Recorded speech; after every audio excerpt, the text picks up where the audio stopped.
Power does what it wants. Power does what it wants. Power does what it wants. You hear that, folks? There are two sets of laws. One for the police and one for the ordinary citizen. Hello guys, Rogue Nation here with you today. Coming here to you today with a story about guardianship. Now, it's a topic that I myself didn't know a lot about. I had a subscriber got in touch with me, wanted to share his story with me. And we're going to be going over that here in just a little bit. But I started taking a look into this guardianship stuff, and it's crazy what's going on and what's being allowed to go on.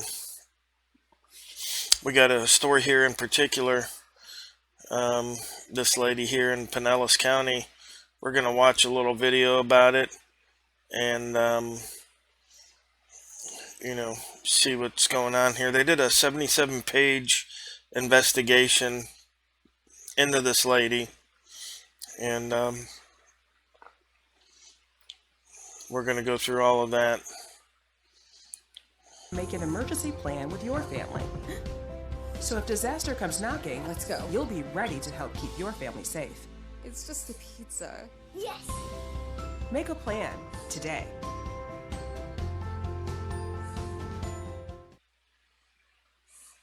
How Florida court-appointed professional guardians can control your life, your health care decisions, and finances, and get paid with your assets. A scathing new report alleges one former guardian exploited dozens of people under her care, called wards. In exclusive interviews, I-Team investigator Adam Walzer hears from two people working to protect vulnerable seniors and how the flawed system makes that impossible. In 2019, professional guardian Tracy Hudson was arrested, charged with exploiting an elderly man under her care. Investigators say she used $500,000 of his money to buy herself a luxury home, jewelry, and box tickets.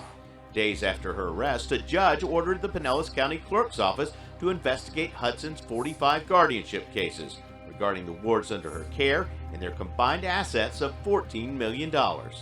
If there are any red flags that are brought to our attention, then we will address that at that point in time. 3 years later, a 77-page report filled with red flags not only exposes problems with Hudson's cases, but also with the guardianship system. Hudson declined to be interviewed for this story. Her attorney, Richard McKighton, said he wouldn't talk about specific allegations in the report, but says he doesn't anticipate it will affect her upcoming trial. What it produced was just evidence of flagrant fraud. Retired Judge Linda Allen presided over thousands of guardianship cases.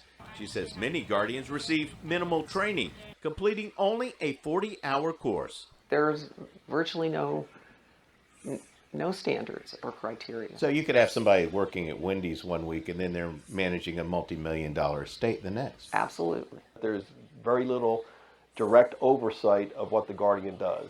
Pinellas County Clerk of Courts Ken Burke oversaw the investigation. If there are all these safeguards, things like we found in this report would not have been found. Hudson declined to be interviewed by the Inspector General's office during the investigation. The report shows Hudson was paid $406,000 from her ward's assets. The number of hours that were allegedly expended are way out of the norm. 7 times Hudson billed for working between 25 and 39 hours in a single day. A guardian's billing for being in California and at the same time billing that same day for visiting local banks and visiting nursing homes. How can the person bilocate and be in two places at the same time? That was what Tracy claimed. That's what she did. And also there was not just a single instance, but many instances of billing over 18 hours in a day. She billed for over 18 hours, 83 times. Allen says guardians can do that because judges approve payments one case at a time. You have no way of knowing that the same guardian's charging for that same hour for another ward. No, you don't. And I mean, that's not how my time card works. Yeah, I know. But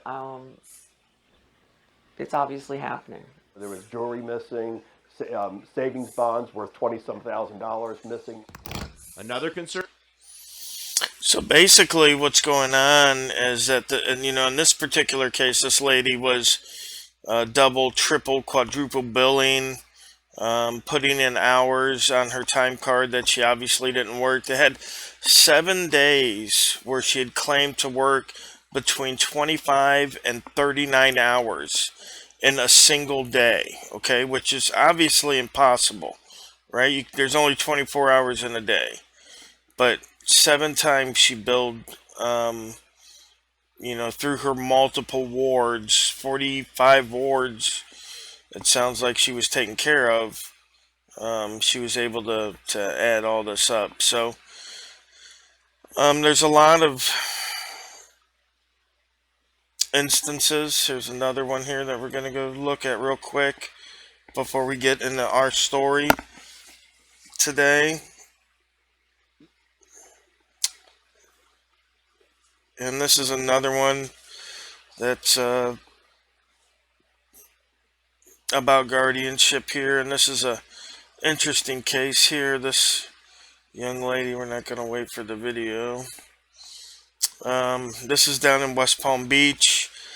Now, the Guardians in West Palm Beach, they manage more than $1 billion in assets for these older folks, right?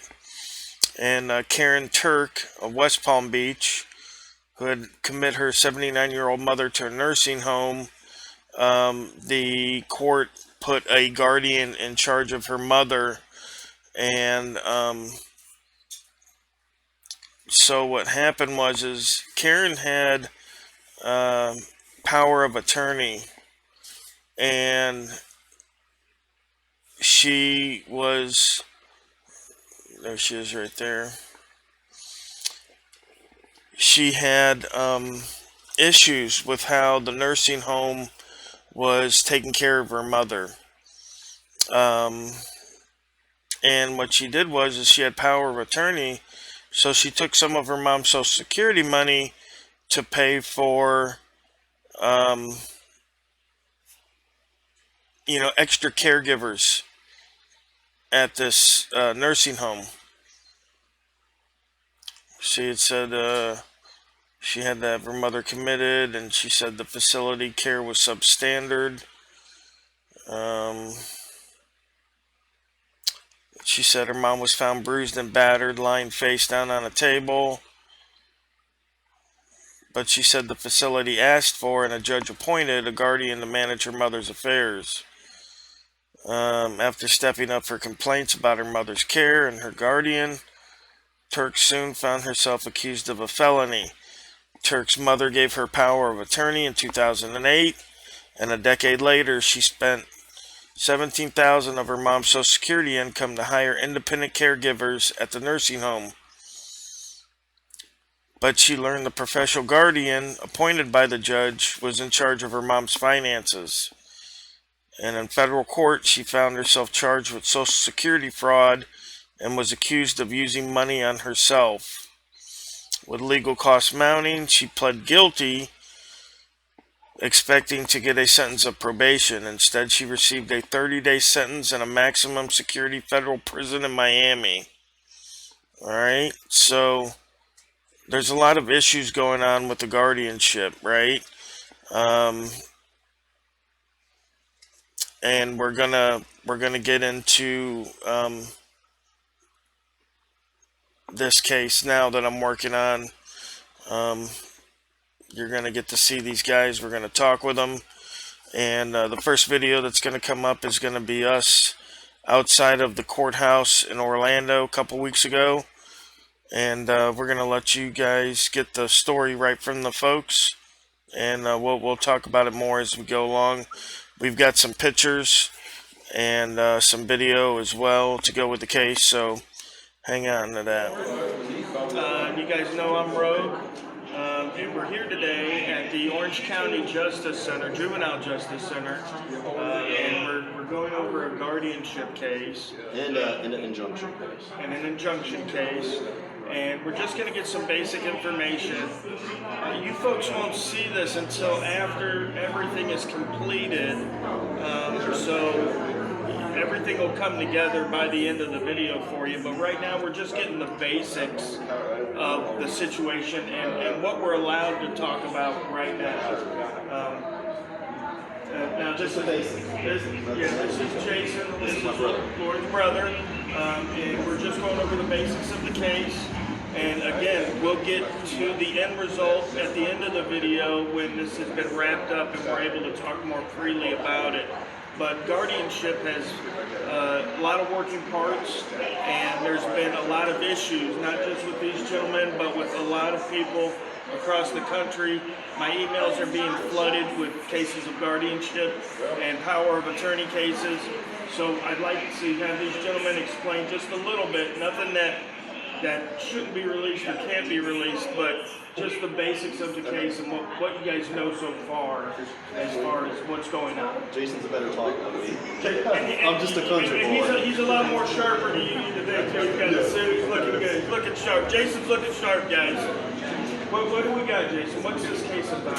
What can you tell us? It's about guardianship. It's about the state taking control over an elderly or an alleged incapacitated person. And then once they do that, they put the 3 examining committee members in place to examine that person to determine if she has capacity or not. Okay. And then at that point, they will determine they can appoint an emergency temporary guardian. She's considered a ward at that point. Right, ward of the state. Ward of the state. So they take control. They can take control of her. They can seize her properties, assets, bank accounts. They seize everything. Okay. So that's where we're at right now. Is just the beginning of the beginning of the case on how this all works, on how the state gets involved to basically. There's recently in the news up in New York, New Jersey, Connecticut, guardianship cases going on that are just, the guardians are refusing to let other family members see the ward. It's horrible what's happening up there, and I do believe it's happening in Florida today. I believe so as well, because a lot of those people from New York moved down here, and then they want to bring their values or their beliefs on what should be done down here in Florida. So let me ask you a question.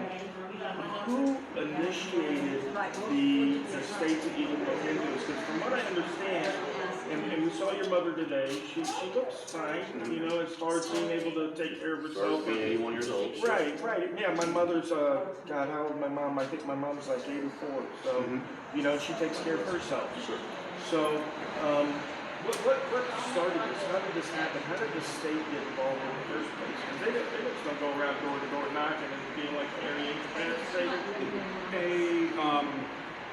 An interested party can open up a guardianship case if they think the person is vulnerable. Okay. So any interested party to that person could start the proceedings to determine incapacity. Now let me ask, is that interested party, is it possible that they could receive guardianship?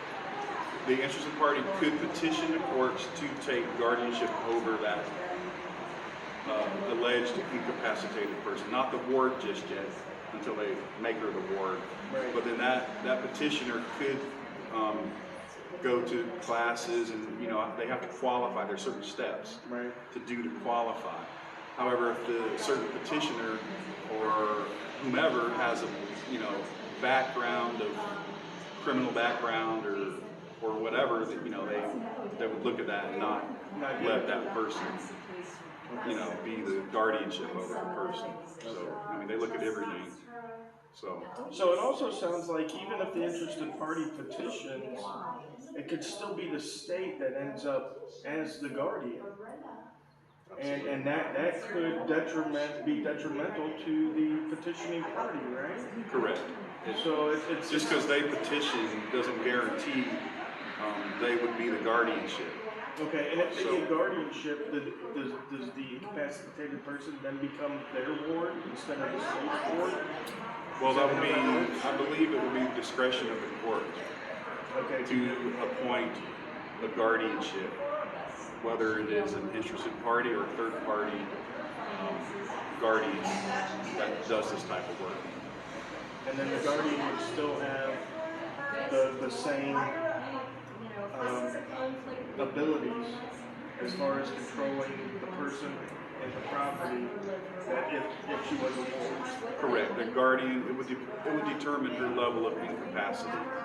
And there's different levels of a guardian over person only, and a guardian over property only, and then there's a guardian over person and property that controls everything. Okay, and that's all going to be decided by the That'll be decided, and basically, if it's over everything, they strip the ward away from almost all of her rights are stripped away. Voting, traveling, driving, right to contract, to run her business, all of her bank accounts are all just stripped, everything, and then in control of the guardian.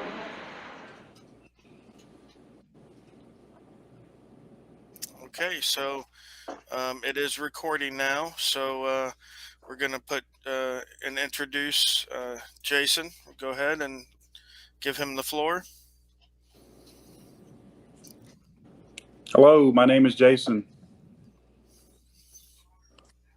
and wanted to talk to you all this evening about guardianship laws in the state of Florida and what we as a family are experiencing and what we're going through with the state of Florida right now.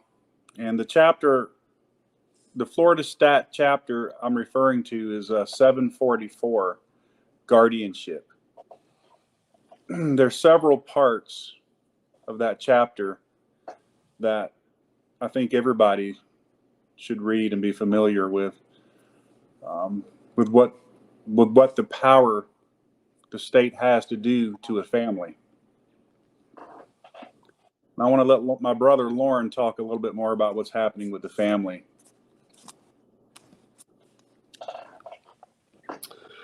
My name's Lauren, and did a little write-up on some things I want to discuss. ETG is short for Emergency Temporary Guardianship.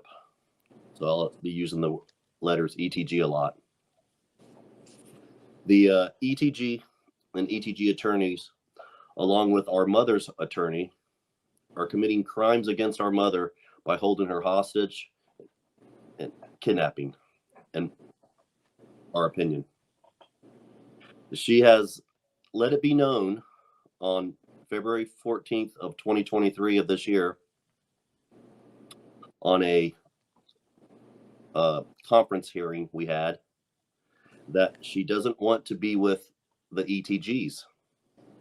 She's even fired her attorney at the end of January, once that we know of, possibly more. But miraculously, her attorney gets hired back on.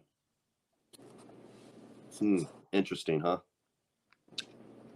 Our mother's attorney hasn't protected her at all. In fact, on that same hearing of February 14th, he told the judge, and I quote, that in his belief, it's in the best interest of his client, our mother, to stay on with the ETGs. Now, I'm pretty sure our mother isn't paying him to voice his beliefs. That was very unprofessional and unethical of him doing that.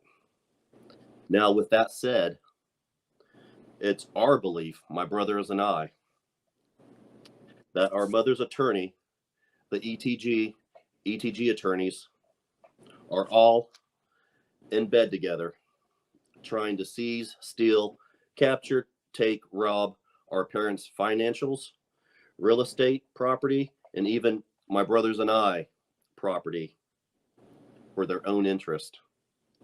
That, my friends, is what you call Florida state-run mafiosa crap.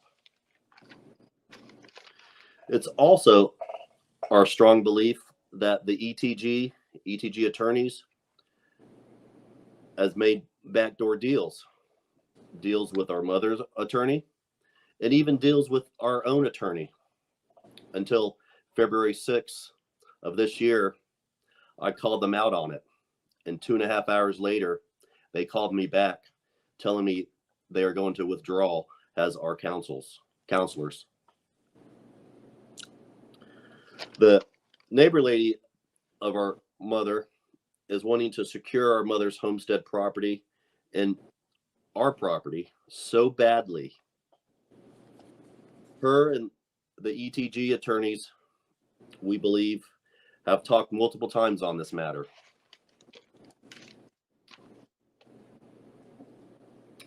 But let's talk about games being played by the ETG and ETG attorneys.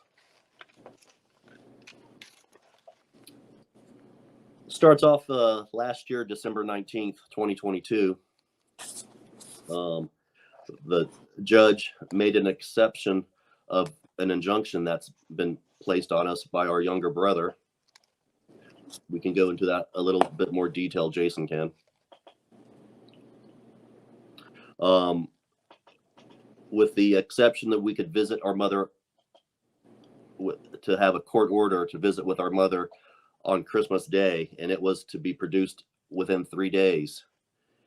And at the end of that hearing on December 19th, Jason stood up and verified what the judge had said, and she promised we would have it in 3 days. That never took place. We asked the attorneys for it, and they kept bouncing us around, not caring, not giving it to us. It was finally produced December 27th. A little late there for Christmas. Emails has also been sent out to the ETG and ETG attorneys on us to securing our properties and belongings that we have at our mother's house. And just now, recently, also on February 19th. The first email was on February 2nd. And the one for February 19th is per the judge's order to do a listing of all of her items, more or less. They still have failed to respond. The judge has given us 30 days to find new counsel, and the ETG attorneys, and all other attorneys are playing games and trying to bump the hearing date a lot sooner. They are going behind the judge's back and trying to screw us over our time needed by law to find new counsel to bring them up to speed. Now back to our personal property. Not allowing us to retrieve our belongings is, in my opinion, a violation of our Fourth Amendment. It's just games, and more games being played by the ETG and the ETG attorneys.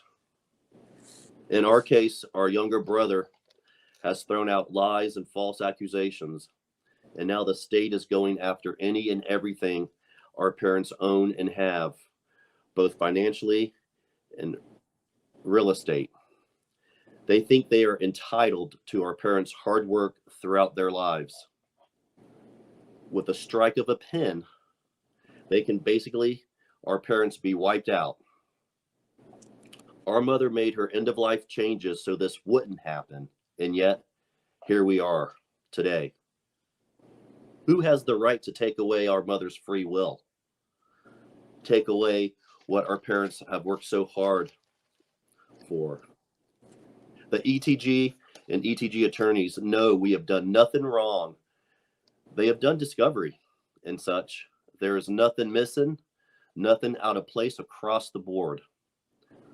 Since 2018, when our mother had given our sister the river property, until 2022, when she gave us, my brother and I, the commercial property, nothing has changed. Mom has always been in charge. What has changed is the fact that our younger brother and sister is not accepting what Mom has changed.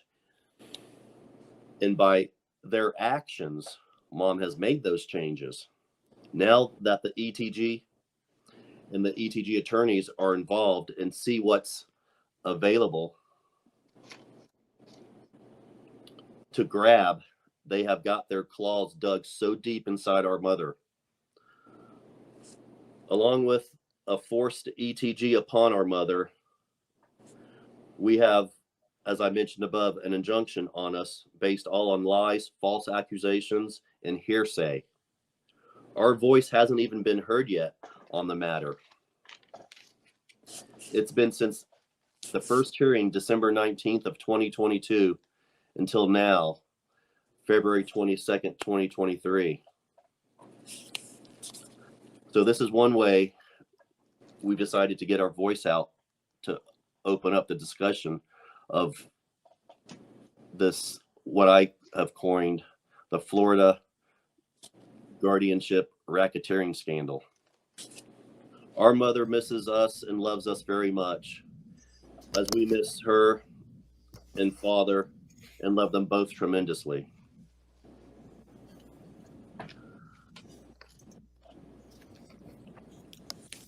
All right, thanks for that, rundown there, Lauren. It's basically a nutshell, if you will. There's a lot more meat and potatoes, Right, and we can't go into all that as the case is still ongoing and everything of that nature. You don't want to play your hand. But let me just give a brief synopsis of what you said in a format, 2 seconds long, is that basically your mother, she was fine. You've shared pictures with me that will show to the audience of your mother. She was getting along fine, doing things that a normal person would do.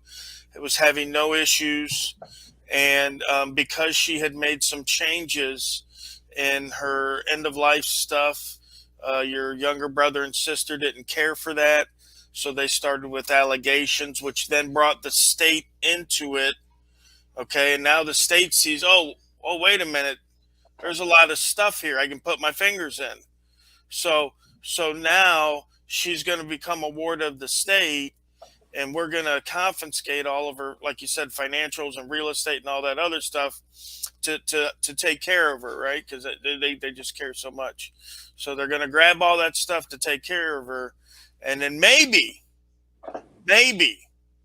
we'll let you come and visit your mom supervised.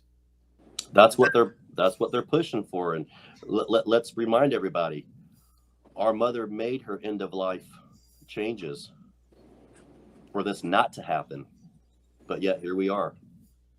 She had free will in this country to do what she did.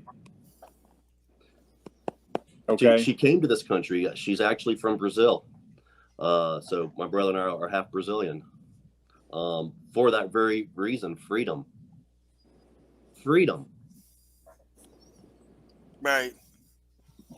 Which, as we can see now, specifically in this case, was just an illusion, because she's done everything she should have done. She's made the will. She's made the documents and the contracts and everything, so that at the end of her life, she is taken care of, and her family is taken care of, and the state's saying, wait a minute, we don't trust your judgment to make these decisions. We're the only ones that are able to make these decisions for you. So now you're going to have to get a whole bunch of lawyers together, and you're going to have to come and you're going to have to prove that the state's not the most capable to take care of your mom, that your mom wasn't able to make those decisions. So yeah, when I talked to you earlier, I said that this is exactly what it sounds like, is state-sponsored kidnapping. This is, to me, it's no different than, if you were taking a vacation down to Mexico and the police kidnapped you and held you for ransom to get back home. To me, it's absolutely no different. I mean, sure, the players are a little bit different, and they dress it up nice and legal and, say this and say that. And, but to me, it's no different than getting kidnapped by the cartel when I go down to Mexico City to vacation. Yeah. So. And they've done their discovery. Nothing across the board. I think the viewers, I think all the viewers across the state, across the country, across the world should know that the magnitude of this guardianship law, how it can quickly tear apart a family and take away whomever's rights, all rights or some rights, depending on the level of incapacity. That person may never drive again, may never vote again, cannot even choose where to live. Vacation trip? Vacation trip. They revoke your passport. The magnitude of this is so severe. People should do research and see and look up case law and read about what the states are doing, the horror stories in each and every state in this country on guardianships, and even how these professional guardians are taking advantage of these elderly people and not letting family members visit them. And basically, in a nutshell, these guardians are living off your parents' money. At the end of the day, that's their money they're using to live off of. Yeah, I mean, this seems like something that should have definitely been kept under a close, tight wrap, you know? And there's lots of other less intrusive things that I've started reading on that can be done. But I don't think it really applies to elders that's already put their end of life papers in order. There are other things like elder care coordination is a state Florida statute 44.407 called the Elder Focused Dispute Resolution Process. That's kind of an interesting read. But then again, our mother had her end of life documents and papers already done. And then back in 2020, Ron DeSantis signed a guardianship reform bill. I've been reading a little bit on that, just trying to understand it more myself. But I truly believe he needs or should get back involved, looking into this guardianship. I'm gonna still call it a scandal, because that's what it's definitely a scam. You can call it by any name you want. You know, lipstick on a pig. It's still a pig. Yep. You know what I mean? And it's funny. It's not funny. Excuse me, but I understand. You know, years ago I was researching family law, and I came across a term, a legal doctrine called parens parente, and the legal term basically says is father of the country, right? And it came to us from England when the infirm and the old and the orphans, they needed to be taken care of by somebody, right? And back then in England, there was no, you know, Salvation Army or this or that. So they were wards of the king, you know, basically wards of the country, wards of the state, I guess you could call it now.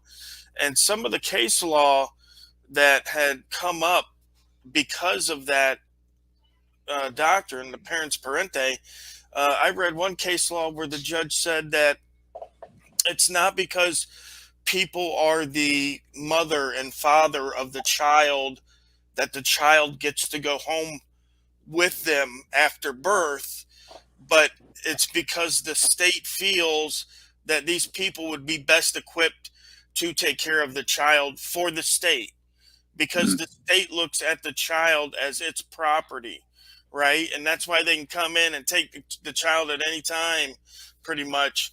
And because, you know, we're entrusted by the state to care for this child, not because we're the mother and the father, though, right? They don't feel anything like that. So I could see how they could flip that onto the elderly now, you know, as being wards of the state, and, you know, needing guardianship, and, you know, needing somebody there to take care of you.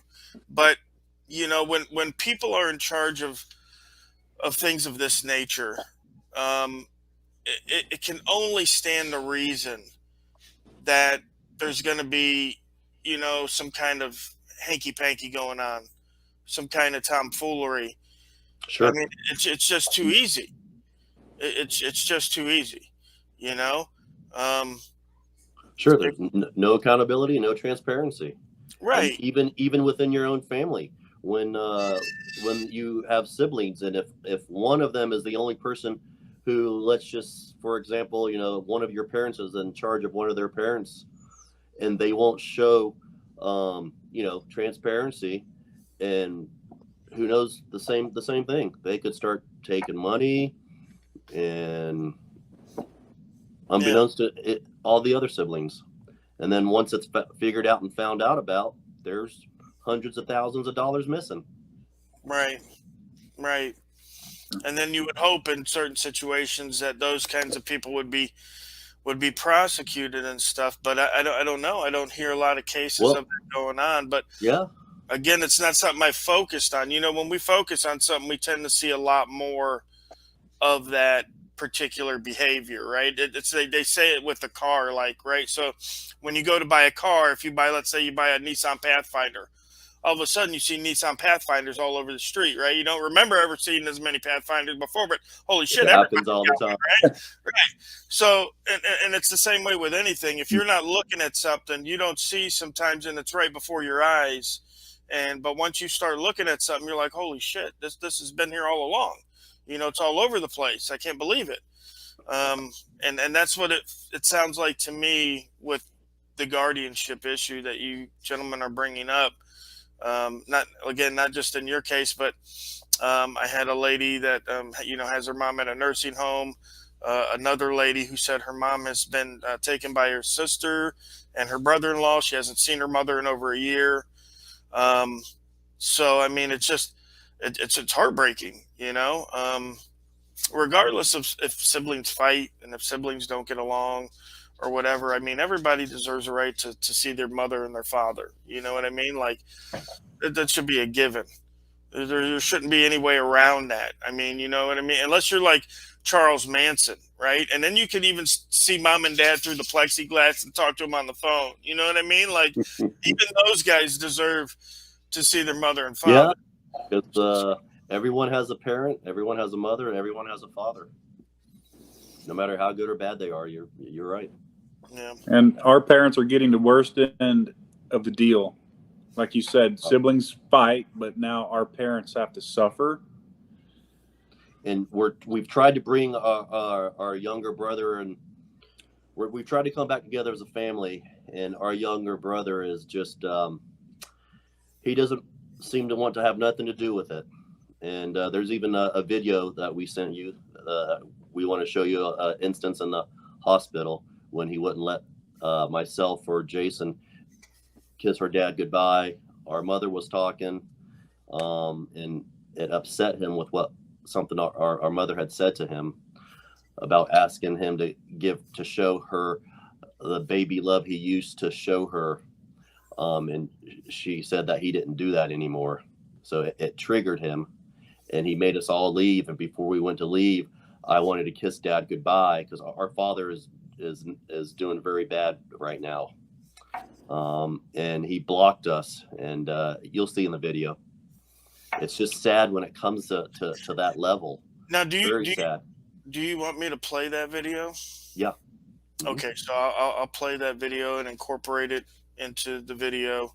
Of course, I wanted to ask before I did so, but all the photographs in the video I can share with the folks here that are watching this. Correct? Yes.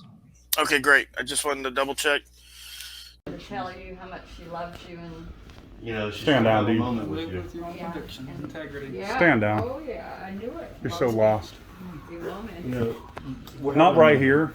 No, no. I'm gonna give mom a hug. No.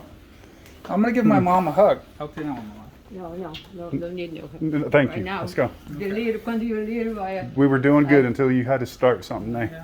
I can't believe that, dude. Donna Ray. No, Consider no. your lies. No, step away. And your letter you wrote. Step away, Donna. Consider the lies you wrote in the Love letter. your mom. You two collaborated. No. Love your mom. Mm-mm. Okay. Love Nope. your mom. Yep. Consider the lies you guys We're wrote. having a good moment here, Nay. Okay. But think about just. Don't touch me, Nick. I'm not touching you. Don't touch me. I'm touching you. Think about. Time for you guys to go. To Oh, save we're your lives leaving. and your I'm gonna say integrity goodbye to Dad. and your ethics. I'm gonna say goodbye to No, Dad. you warned out. I'm gonna say goodbye to Dad. No, it's okay. I'm gonna say goodbye to Dad. No. Oh no, Nate, you No, you say just goodbye to assaulted Dad. Lauren. No, Nate. I'm gonna say goodbye to Dad. Call security right now. He just put your hands on you. Let me It's say time for goodbye to you guys Dad. to You go. just assaulted Lauren. That's called battery. Time for you guys to go. I got it. We will go and sit down. We're not Okay. trying to. It's The time for whole them to time, go. Nate. The Okay. whole time, Okay, for me to Nate. come You in? were good. No, go. Time for you to go too. No, I'm seeing my dad. No, it's Stop. time for you to go. Stop. It's time for you to go. Stop. Do not get in It's front of my time way. for you to go. Don't get in my way. It's time for you to go now. Don't get in my You way. already said goodbye to Dad. No, I did not. No, because we're being Nate. Stop it, Nate. Would you just stop and be a man and be talking about integrity? I got talking this. about integrity. Have integrity, Dad. I love you, man. We're saying goodbye to I Dad. love you. Time for Okay. you to go. Okay. Time for you to go. Your attitude's recorded. Hey, your family loves you. Yeah. Your Let's go. brothers love you. Your mom loves Let's you. go. The lies you collaborate on a letter. Time Let's for you go. guys to go. Got it. Alright. I got We it. still Enjoy your love you. freedom. We still love you. Well, you can't. We do. Yep. Yep. It's okay you're now. leaving. Didn't want to put nothing up that I wasn't supposed to. Yep. No. Like we said, guys, this case is still ongoing. Yes, it is. So I did, just since we've been talking, I looked up Statute 744, and it looks like this guardianship is being, I guess, supervised by the Secretary of Elderly Affairs, and I guess we're going to find them in Tallahassee. So You mean the one I gave out, the 44.407? no, your brother Jason was talking about it. Florida Statute 744, the guardianship statute. Yep. I was looking under that, and I wrangled out who was the main culprit, and it's the Secretary of Elderly Affairs. So maybe we can, my subscribers and me, maybe we can do some investigating and maybe even get to talk with this person. I don't know who it is right now. I have to Google it, but maybe we could talk with this person and see why this kind of stuff's going on, and if there's anything they, obviously do about it. Because, like you said, I mean, I even went to court with you that one day. I could see that your mother was, able to do stuff for herself, and she didn't look like she was out of it. Like, She drives up until December 19th. Every Monday and Wednesday, drove to the Mark Street Center Senior Citizen to exercise every Monday and Wednesday. And when she drove back home, she backs up into the driveway every time. And one time I was walking out the door and she's backing up. Here comes a lady walking down the sidewalk. My mom actually stopped, motioned for the lady to go past her, and then she continued to proceed to back on up. So, I mean, if that's not cognitive, I don't know what is.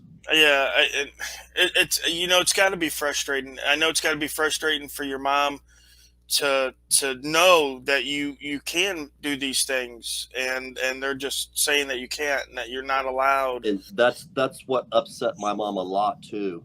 Talk about she knows she can do it, but yet people are telling her she can't. With siblings also, other siblings, can manipulate and gaslight their parents also, and she had enough of it. And these guardians they have the power to do whatever they want with your parents. If they get guardianship over them, they can choose where their residence is. And right now, our mom is living where she does not want to live and forced to live there. And what do we do? What do we do as a community, society, citizens in this country, residents of the state of Florida? What do we do to protect our loved ones? Yeah, our mother votes every year. There's a picture of her voting that Jason went down with her to vote with her. Our mother, she loves Ron DeSantis. I said, go Ron. She'll tell you everything about him. That's awesome. Yeah. All right. So, yeah, I mean, this is definitely something that that needs looked into. It's an issue I think that's not just for Florida, but I feel that's probably going on in every state. A lot of this stuff isn't just state specific. They try to rob you in every state you go to. Sure. Uh, some do it more successfully than others. Um, and I guess some people don't have the finances because I'm pretty Oh, sure that these people ain't rushing to be guardianships of homeless people, right? no, Homeless you're people exactly right. that have mental issues and stuff like that. I see them on the street. Like when I was out in LA, there was a whole bunch of them, and I didn't see anybody or the state rushing to be their guardian. No, but when there's property and money involved, Sure. Katie barred the door. Yep, sure, absolutely. Well, it's just like I said, state sponsored terrorism. State sponsored kidnapping. I mean, it's obviously they're choosing their targets, right? Only people that can pay. And it's right now, it's everything based on hearsay. There's No due process. no due process, all hearsay. None. I mean, what's there speaks for itself. That's basically what their discovery. Everything speaks for itself, but yet they know it. They know Jason and I have done nothing wrong. But like I said, property and money's involved now. And they've got their claws dug in deep. Absolutely. And like you said, it's going to be hard, right? You guys are spending money on lawyers. It's taking numerous court dates. Oh, a lot of money, a lot of time, a lot of frustration. But our parents are worth it. Our mom is worth it. And going back to what you have, I've spoken to a lot of attorneys and this type of case, like people, if you don't have anything, you don't have anything to worry about because they're not coming after you. That's pretty much the gist of it. Yep. Yeah. Why would they? Why would they waste all that time when they can't collect? Right. Right.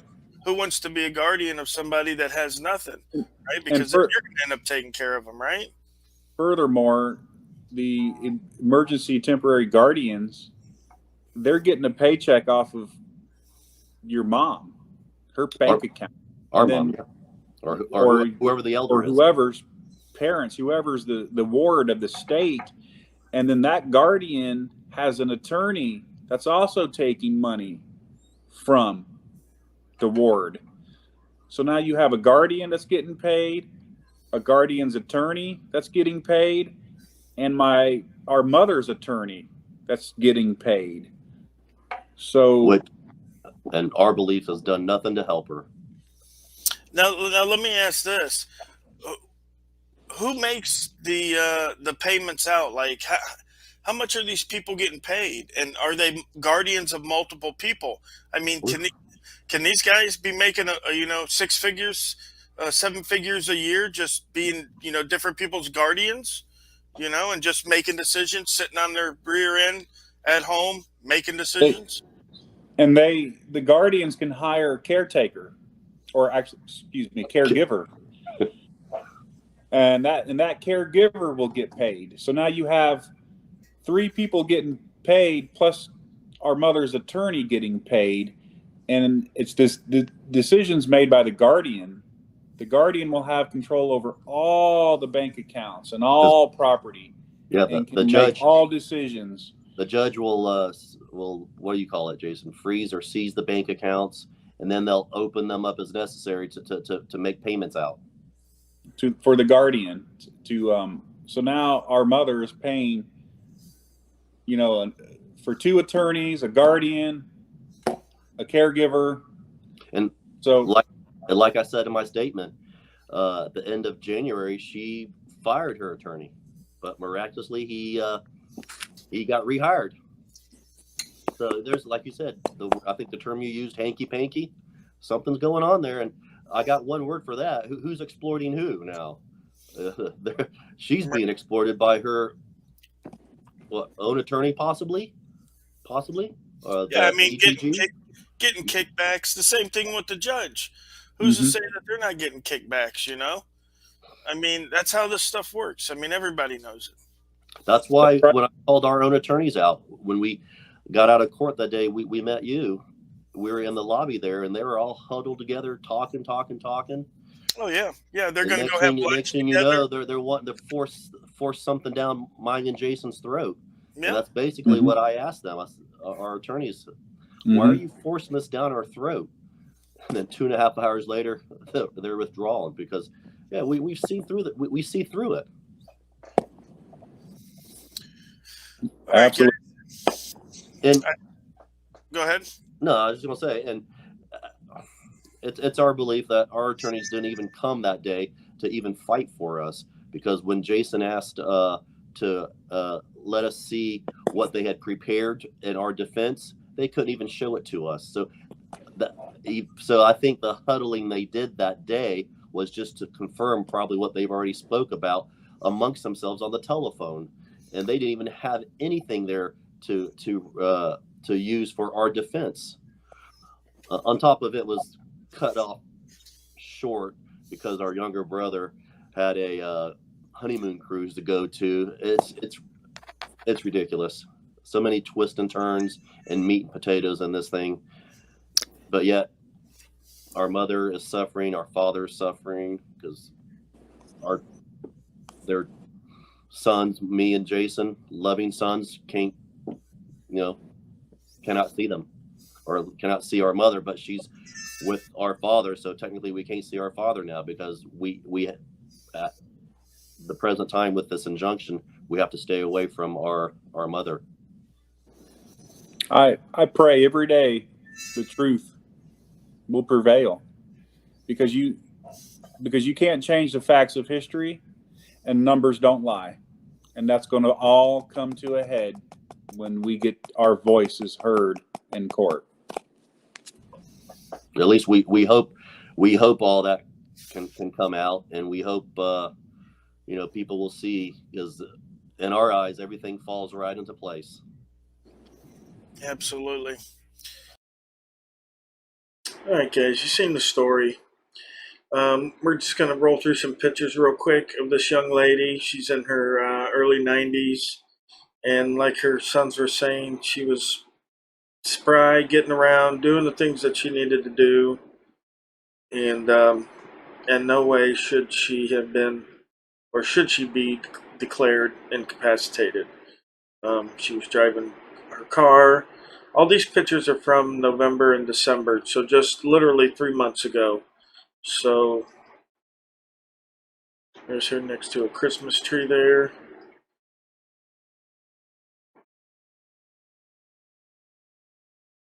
Very active. She had a little garden.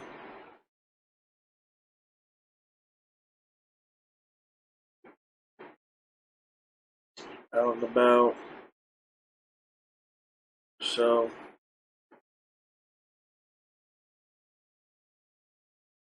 yeah, very active. So just heartbreaking again how the state can just come in and, like you said, with the sweep of a pen and just devastate families. So keep an eye out. We'll bring you more information on Jason and Lauren's case as we come across it, as it moves through the system, and we'll tell you the outcome and everything. But this is definitely something that needs looked at in every state. So if you're an auditor out there, this might be something that you want to look into and see if you can help flush out some of the fraud that's going on in this system. Alright guys, so until we see each other again, I'll catch you on the next video. Thanks.